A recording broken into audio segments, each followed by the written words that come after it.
sabana. Are you ready? Kicau, kicau, kicau mania. Kicau, kicau, kicau mania. Kicau, kicau.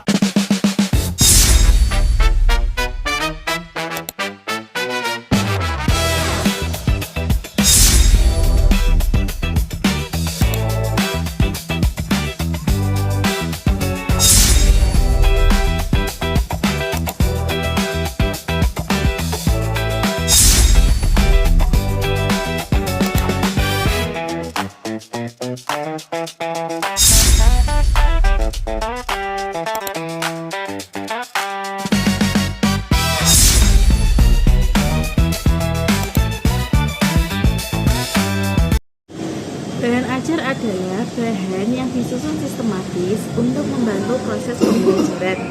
Dalam tematik SD, bahan ajar matematika harus kontekstual, integratif, dan sesuai usia yaitu 6-12 tahun. Seperti yang pertama ada LKS bergambar, denah taman sekolah. Siswa diminta mengukur keliling taman menggunakan tali dan penggaris. Yang kedua ada balok dinas, yaitu membangun konsep nilai tempat secara konkret. Yang ketiga ada keping pecahan, yaitu memahami pecahan sederhana melalui benda nyata. Dia adalah perantara pesan dari guru ke siswa. Pemilihan media matematika di SD mengikuti tahap CPA Bulan. Yang pertama ada konkret, seperti kubu satuan dan kancing, materi nilai tempat dan penjumlahan. Yang kedua ada vektorial, seperti kartu buah gambar, seperti materi pecahan. Yang ketiga ada abstrak, seperti kartu simbol, plus, min, kali, bagi untuk bab operasi hitung. Pendekatan pembelajaran. Pendekatan adalah sudut pandang mendasar yang menentukan model, metode, dan teknik pembelajaran.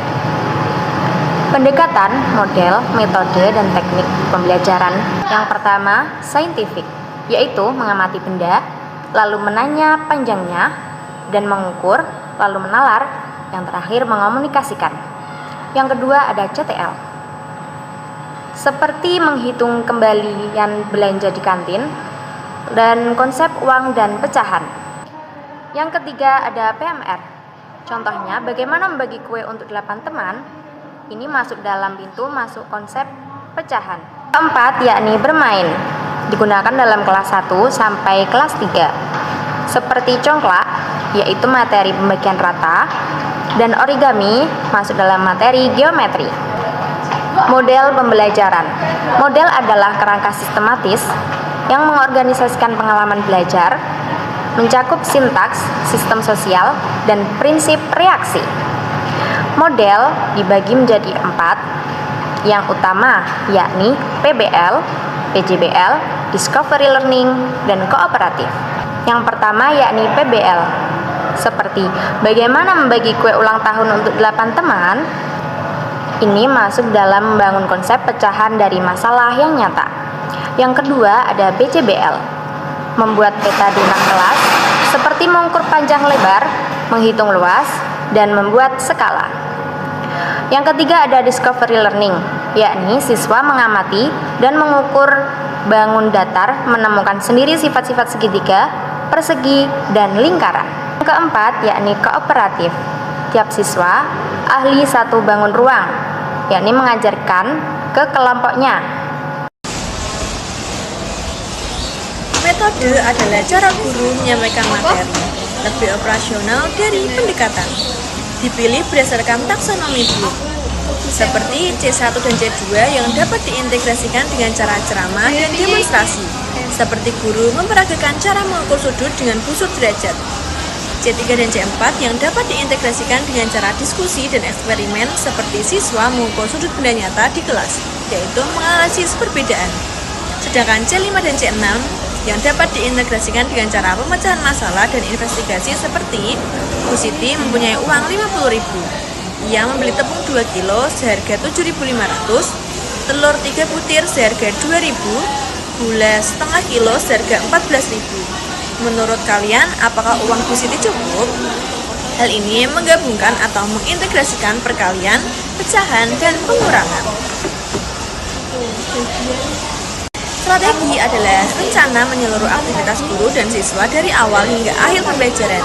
Strategi ini meliputi yang pertama, strategi ekspositori atau berpusat pada guru, inquiry berpusat pada siswa, diferensiasi kurikulum merdeka, scaffolding atau ZPD, Vygotsky. Contoh dalam matematika SD, diferensiasi konten yang berisi siswa advance, soal HOTS, on track yang berarti soal aplikasi atau perlu pendampingan, soal pemahaman dan alat peraga. Scaffolding perkalian bersusun, full support atau guru yang menunjukkan, with practice atau siswa coba dengan panduan. Dan yang terakhir ada independent practice atau mandiri, seperti inquiry, yaitu apakah jumlah sudut dalam segitiga selalu 180 derajat dan lalu siswa membuktikan sendiri kebenarannya seperti apa. Pembelajaran. Teknik adalah cara spesifik dan operasional dalam satu sesi pembelajaran. Nah, itu merupakan penjabaran konkret dari metode. Teknik bersifat situasional dan disesuaikan dengan karakteristik materi di kelas. Contoh dalam matematika SD yang pertama adalah ada drill and praktek. Hafalan siswa disuruh hafalan tabel perkalian 1-10 setiap paginya. Yang kedua ada etiket, satu soal pecahan. Di akhir kelas, guru langsung mengetahui siapa yang belum paham. Selanjutnya ada think aloud, guru bersuara nyaring saat memecahkan suatu masalah. Selanjutnya ada mark-tak, mengapa 0,5 sama dengan 1,5? Jelaskan dengan gambar. Selanjutnya adalah gallery walk, siapa siswa berkeliling melihat hasil diagram data kelompok lain. Yang selanjutnya ada sumber belajar. Sumber belajar adalah segala sesuatu yang dapat digunakan siswa untuk belajar, mencakup sumber digital dan cetak. Prinsip keduanya saling melengkapi. Cetak untuk fondasi konsep dan digital untuk visualisasi serta umpan balik yang instan. Contoh dalam matematika yang cetak yang pertama ada LKS tematik dengan tema keliling taman. Yang kedua ada KD, keliling bangun datar, data harga pasar dari koran. Yang ketiga ada materi statistika, membuat diagram batang dari data yang nyata. Selanjutnya contoh yang digital yang pertama ada GeoGebra, eksplorasi geometri kelas 5 sampai kelas 6. Yang kedua ada Quizzes. Selanjutnya ada rumah belajar Kemendikbud, simulasi pengukuran dan video konsep bangun ruang. Materi selanjutnya adalah materi literasi numerasi. Literasi numerasi adalah kemampuan merumuskan, menggunakan, dan menafsirkan matematika dalam berbagai konteks kehidupan nyata. Bukan sekedar berhitung, melainkan bernalar dengan secara bermakna dalam konteks personal, sosial, dan ilmiah. Contoh dalam matematika SD dengan tema lingkungan, yang pertama adalah hitung volume sampah yang dikumpulkan setiap hari. Yang kedua, membaca tabel harga pasar dari koran, seperti membuat diagram batang. Yang ketiga, survei kebiasaan teman, lalu membuat tabel frekuensi, simpulkan polanya, kira-kira berapa siswa di sekolah kita. Yang keempat, cerita dengan tingkat HOTS kontekstual, yaitu portofolio LKS terbaik dan membuat proyek petadina kelas. Nah, materi yang selanjutnya yaitu adalah evaluasi. Evaluasi adalah proses sistematis untuk mengukur ketercapaian tujuan pembelajaran. Ada 3 jenis evaluasi.